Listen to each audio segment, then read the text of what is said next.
ঠিক বেশ গভীর রাত। অনেকে উপর গাড়ি চালিয়ে শহর থেকে তার বাড়িতে ফিরছে। চারিপাশ ফাঁকা, রাস্তাতে একটি লোক নেই। বেশি ভাড়ার সাথে একটু রাত অবধি গাড়ি চালায় অনেকে, কারণ রাতের দিকে ভাড়া বেশি পাওয়া যায়। অনেকে ভাড়ায় মোটর গাড়ি চালায়। শহরে গাড়ি চালালে তাকে শহরের বাইরে একটি মফস্বল এলাকাতে। আজকে বেশ ভালো ভাড়া পাওয়া গেল। রাত বেশ অনেকটা হয়েছে ঠিকই, তবে মালিককে টাকাটা দেওয়ার পরও অনেকটা টাকাই আছে। বৃষ্টির রাতে গাড়ি চালানো এটাই সুবিধা। নিজের মনে এই বলে গাড়ির স্পিড আর একটু বাড়িয়ে দেয় ওদিকে। রাস্তার ধারে টিমটিমে আলোগুলি অন্ধকারকে কিছুটা দূরে রেখেছে। আরে রাস্তার মাঝখানে ওটা কি? গাড়ি নিয়ে কাছাকাছি যেতে দেখে একটা ছোট্ট বিড়াল রাস্তার মাঝখানে বসে আছে। বেশ গতিতে চলা গাড়িটা ওদিকে থামালো। গাড়ির হেডলাইটে ওদিকে দেখে বিড়ালটা একদম কুচকুচি কালো, বৃষ্টিতে একদম ভিজে রয়েছে। আরে ছোট্ট ওই বিড়ালটা এত রাতে রাস্তার মাঝখানে কি করছে? হয়তো বৃষ্টির জন্য মাঠ থেকে আলাদা হয়ে গেছে। বৃষ্টির রাতে রাস্তাতে এমন ভাবে থাকলে তো বেচারা মরে যাবে। তার চেয়ে বরং গাড়িতে নিয়ে যাই, চুমকি দেখলে খুব খুশি হবে। এরপর বৃষ্টির মধ্যে গাড়ি থেকে নেমে ছোট্ট কালো বিড়ালটির দিকে এগিয়ে যায়। তখনও শহর ছেড়ে অবসর এলাকাতে চলে এসেছে। বিড়ালটার কাছে যেতেই বিড়ালটা করুণ ভাবে ডেকে ওঠে। বিড়ালটা যেন কারো অপেক্ষা করেই বসেছিল। বাবা, বিড়ালটা হয়তো ছোট, কিন্তু ওজন এতটা বেশি। যাই হোক, আর দেরি করা ঠিক হবে না, তাড়াতাড়ি বাড়িতে যাই। চুলকির একটা বন্ধ হয়ে গেল। অনেকে গাড়ির পিছনে ছোট্ট বিড়ালের বাচ্চাটাকে রেখে নিজে আবার গাড়ি চালাতে শুরু করে। গাড়ি চালু করে কিছুটা যাওয়ার পর একবার পিছনে ফিরতেই বিড়ালটাকে দেখতে অনেকে ভয় হয়ে গেল। অনেকে দেখে সে ছোট্ট বিড়ালটি একটি ভয়ঙ্কর মূর্তি কোণে বসে আছে। সেই মূর্তিটি আর বিড়ালটি একইভাবে অনেকেদের দিকে তাকিয়ে আছে।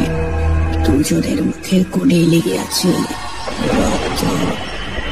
অনেকে তখনই সজোরে গাড়িতে ব্রেক কষে গাড়িটা বৃষ্টি পিছল রাস্তাতে বেশ কিছুটা যাওয়ার পর থেমে যায়। অনেকে চোখ বন্ধ করে ভয়ে ভয়ে পিছনে তাকাতেই দেখে সেই ছোট্ট বিড়ালটি মাথা নিচু করে ঘুমিয়ে পড়েছে। উফ, কি যে ভয় পেয়ে গেছিলাম। বিড়ালটি তো দিব্যি ঘুমোচ্ছে। কি সব যে দেখি, যাক মনের ভুল হবে। এবার তাড়াতাড়ি বাড়িতে ফেরা যাক। কিছু সময় পর অনেকে বাড়িতে উপস্থিত হয়। কি গো, আজকে এতটা দেরি হলো? এমনিতেই বৃষ্টির রাত, তার উপরে এই সময় গাড়ি চালাও, চিন্তা হয় না বলো? কতবার বলেছি বেশি টাকা দরকার নেই। আমি, তুমি আর চুমকি, আমাদের তিনজনের সংসার ঠিক চলে যাবে। তা নয় সেই রাতে বেশি টাকার জন্য গাড়ি চালাও। আর একেবারে ভিজে গেছো যে, তাড়াতাড়ি জামা কাপড় পাল্টে নাও। আচ্ছা বাবা, ঠিক আছে, আর তো বলতে হবে না আমাকে। মেয়েটা বড় হচ্ছে, ওর জন্য তো খরচ বাড়ছে। মেয়েটাকে মানুষের মতো মানুষ করতে খরচাও তো হবে নাকি? অনেকে এরপর জামা কাপড় চেঞ্জ করতে যায়। জামা কাপড় পাল্টে আসতেই অনেকে দেখে ও 7 বছরের মেয়ে চুমকি ওকে ডাকছে। বাবা, তুমি এসেছো? তুমি আসুনি বলে আমিও খাইনি। চলো এবার তাড়াতাড়ি খেয়ে নিই। সে কি মা, তুই এখনো খাসনি? কতবার বলেছি না আমার জন্য বসে থাকবি না, সময় করে খেয়ে নিবি। তোমাকে ছাড়া আমি কি খেতে পারি? নিকেত মেয়ের মাথাতে হাত বোলাতে বোলাতে বলে, এই যা, আসল জিনিসটা আনতে তো ভুলেই গেছি। আবার ওর জন্য চকলেট নিয়ে এসেছো? কতবার বলেছি না ওর জন্য চকলেট আনবে না? ডাক্তারে বলেছি চকলেট খেয়ে ওর দাঁত নষ্ট হয়ে যাচ্ছে। না, চকলেট আনবি, এটা অন্য জিনিস, দাঁড়াও দেখাচ্ছি। এরপরই উনিকে তাড়াতাড়ি গিয়ে গাড়ি থেকে ছোট্ট বিড়ালটিকে ঘরে নিয়ে আসে। একি, এটা কাকে নিয়ে এসেছো? এই বিড়ালটাকে কোথা থেকে ধরে আনলে? এরপরই উনিকে বিড়ালটিকে কিভাবে পেল সব কথাগুলো খুলে জানালো। বাবা, তুমি এই বিড়ালটা আমার জন্য নিয়ে এসেছো? কি সুন্দর বিড়াল! এই কালো বিড়ালটি এনে তুমি ঠিক করলে? কালো বিড়ালটা দেখলেই কেমন লাগছে। ধুর, তোমার যত ভয় ভয়, একটা অবুঝ প্রাণী, এতে ভয়ের কি আছে? কি সুন্দর বিড়ালটা! আজকে থেকে আমার প্রিয় বন্ধু হচ্ছিস তুই। আমরা সব সময় একসাথে থাকবো, ঠিক আছে? বিড়ালটি চুমকিকে পেয়ে একেবারে ভালো ওঠে, ওর শরীরের সাথে মিশে থাকে। বিড়ালটা যেন চুমকির অপেক্ষাতেই ছিল। আজকে থেকে আমার এই ছোট্ট বন্ধুটির নাম দিলাম জোনাকি। কিরে, তোর নামটা পছন্দ হয়েছে তো? এই বিড়ালটা এনে তো মেয়েটার পড়ার 12টা বাজালে। এখন সারাদিন ওটা নিয়েই থাকবে। তুমিও তো চিন্তা করো না তো, কিচ্ছু হবে না। দেখবে আমার মেয়ে ওর মধ্যে পড়াশোনা ঠিক করবে।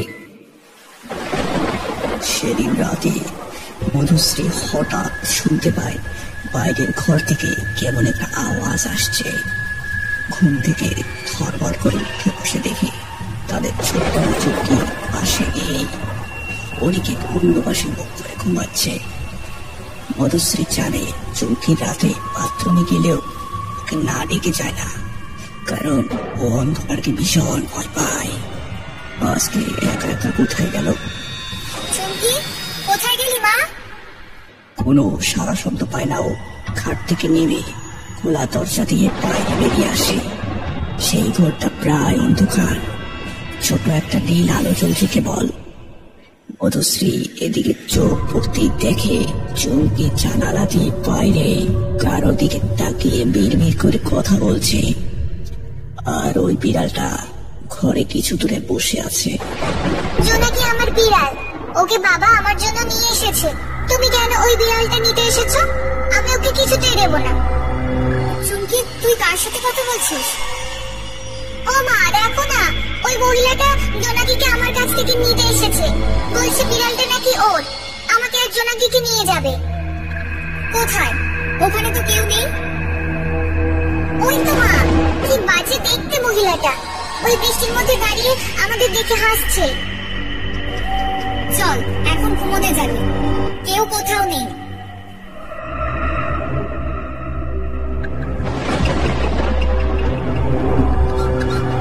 কি হলো, এত রাতে আবার কি এত কথা বলছো?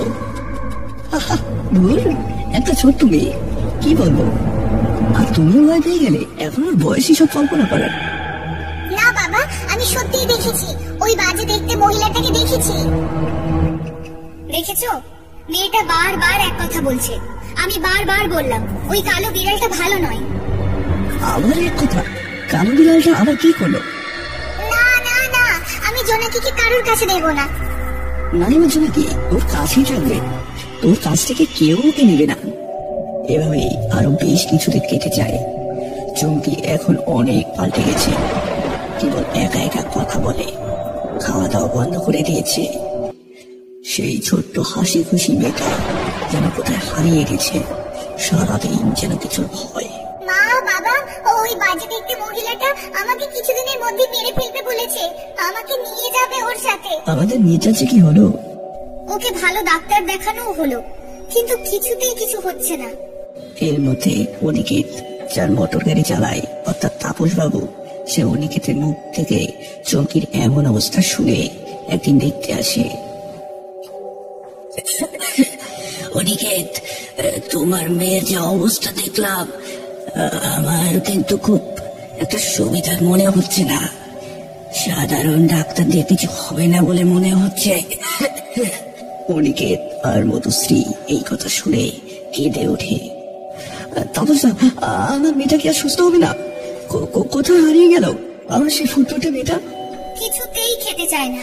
যে চকলেট খেতে এত ভালোবাসতো, সে এখন চকলেট দিলে ছুঁড়ে ফেলে দেয়। কেবল বলে কাঁচা মাংস খাবে। আমার এক বন্ধু আছে সুজন, তাকে কালকে নিয়ে আসবো।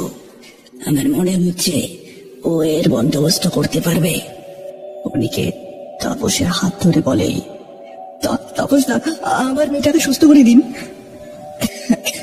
তুমি নিজেকে শান্ত করো অনিকেত, দেখবে সব ঠিক হয়ে যাবে। সুজন তন্ত্রবিদ্যা করে, ও এটা ঠিক বুঝতে পারবে। অনিকেত তার মধুশ্রী একে অপরের দিকে যাওয়া যাওয়া করে কিছুটা বোঝার চেষ্টা করে। পরের দিন সুজন তাপসের বাড়িতে ঢুকতেই, এই বাড়ির পরিবেশ আমার একদম ঠিক মনে হচ্ছে না। এখানে চারিপাশে একটা পচা গন্ধ চেয়ে রয়েছে। পচা গন্ধ কিসের? তোমার মেয়ে কোথায়? আমাকে ওর কাছে নিয়ে চলো। অনিকেত তার মধুশ্রী সুজনকে কাছে নিয়ে আসে একটা ঘরে। দিনের বেলাতেও সব জানালা বন্ধ করে ঘরের এক কোণে জোনাকিকে কোলে নিয়ে বসে আছে চৌকি। সুজন ঘরে ঢুকে চৌকির দিকে কিছু সময় তাকিয়ে থাকার পরেই দেখতে পায় চৌকির ঠিক পিছনে বসে আছে এক ভয়ঙ্কর চেহারা। তার উষ্ণ পুষ্প চুল সামনের দিকে, শরীরের জায়গায় জায়গায় চামড়া নেই। সুজন কি যে দেখেছে ও নিজেই জানে। কি হয়েছে? কি দেখলেন? সুজন ওদিকে আর মধুশ্রীর দিকে তাকিয়ে বলে, তোমাদের তো মেয়ের সাথে নিশি আছে। কোন তাড়াতাড়ি ওকে নিয়ে যাবে ওর সাথে। নিশি তার পিছু নিলে 7 দিনের মাথায় ওকে মেরে সঙ্গে করে নিয়ে যায়। আর ওই কালো বিড়ালটি নিশির সঙ্গে। ওকে বাড়িতে এনে তুমি নিশিকে সাথে করে নিয়ে এসেছো। নিশি বিভিন্ন দেশের মানুষের পিছু নেয়। যে সঙ্গে করে নিশিকে বাড়িতে আনে আর যে সব থেকে বেশি সময় ওর সাথে থাকে, নিশি তাকে 7 দিনের মাথায় মেরে ফেলে সঙ্গে নিয়ে যায়। সুজনের এইসব কথা শুনে অনিকেত আর মধুশ্রী কান্নাতে ভেঙে পড়ে। আমার মেয়েটাকে বাঁচান, আমি তো বুঝতেই পারিনি ওই ছোট্ট বিড়ালটির সাথে মিশে আছে। ওই বিড়ালটাকে এখনই চাচ্ছি। ওই তো আমাদের সম্বল, ওকে ছাড়া আমরা থাকবো কি করে? আর আজকেই তো 7তম দিন। সুজন, কিছু কি আর করা যায় না? ওই বিড়ালটা তো আসলে মারফোক। নিশি ওর মায়া চালে তোমাকে ফেলে এখানে এসেছে। চুমকি কোনোভাবেই বিড়ালটাকে ছাড়তে চাইবে না। এটাই তো নিশির মায়া জাল। আজকে যখন 7তম দিন, আজকে নিশি মরণ কামড় দেবে। বিড়ালটা এখান থেকে চলে গেলেও এখানে আর থাকতে পারবে না, কারণ ওই বিড়ালের মাধ্যমে ওইখানে এসেছে। বিড়ালটাকে যেভাবে হোক আজকে রাতে যেখান থেকে এনেছিলেন সেখানে রেখে আসতে হবে। আমি রাতে একটা মন্ত্র বলে চুমকিকে 1 ঘন্টা জন্য ঘুম পাড়িয়ে দিব। তার মধ্যে বিড়ালটাকে নিয়ে আসতে হবে। নিশি নিজে কিছু করতে পারবে না। ওই বিড়ালটা ওর মায়া জাল। সেদিন রাতে সুজনের বিশেষ মন্ত্রে চুমকি ঘুমিয়ে পড়ে। সুজন নিজে ওই জোনাকিকে কোলে নেয়। আর কেউ দেখতে না পেলেও বিশেষ শক্তি বলে সুজন দেখতে পায়। সেই দিশি যেন ভীষণ রেগে গেছে, কারণ আজকেও স্বীকার করার পালা। 7 দিন পুরনো হলে বেশি নিজের শক্তি প্রয়োগ করতে পারে না। যেহেতু তার হতে আর কিছুটা সময় বাকি, আজকে রাতের শিকার আর করা হবে না ওর। কিছু সময়ের মধ্যেই অনিকেত, সুজন আর তাপস বৃষ্টি ভেজা রাতে সেই ফাঁকা রাস্তাতে উপস্থিত হয়। মধুশ্রী থাকে চুমকির সাথে বাড়িতে। একটু সময় নষ্ট না করে সুজন সেই বিড়ালটিকে যেখান থেকে নিয়ে গেছিল সেখানে রেখে আছে। গাড়িতে ফেরার সময় সুজন মোটর গাড়ির পিছনে কাজ দিয়ে দেখে সেই বিমর্ষ দেখতে নিশি রাস্তার মাঝখানে ওদের গাড়ি থেকে ভয়ানক দৃষ্টিতে তাকিয়ে আছে। বাড়িতে ফিরে সবাই দেখে ছোট্ট চুমকি একদম সুস্থ আর স্বাভাবিক। বাবা, আমার জন্য চকলেট এনেছো তো? কয়েকদিন পর গাড়িতে ফেরার সময় একটি পরিবার দেখে একটি ছোট্ট শিয়াল রাস্তার মাঝখানে বসে আছে। গাড়িতে বসে থাকা ছোট্ট সদস্যটি বলে, বাবা, ওই বিড়ালটাকে বাড়িতে নিয়ে যাও না। ঠিক আছে, নিয়ে নাও তোমার নতুন বন্ধু। কেউ দেখতে পেল না যে গাড়ির পিছনে হাসি মুখে দাঁড়িয়ে আছে এক ভয়ানক মূর্তি।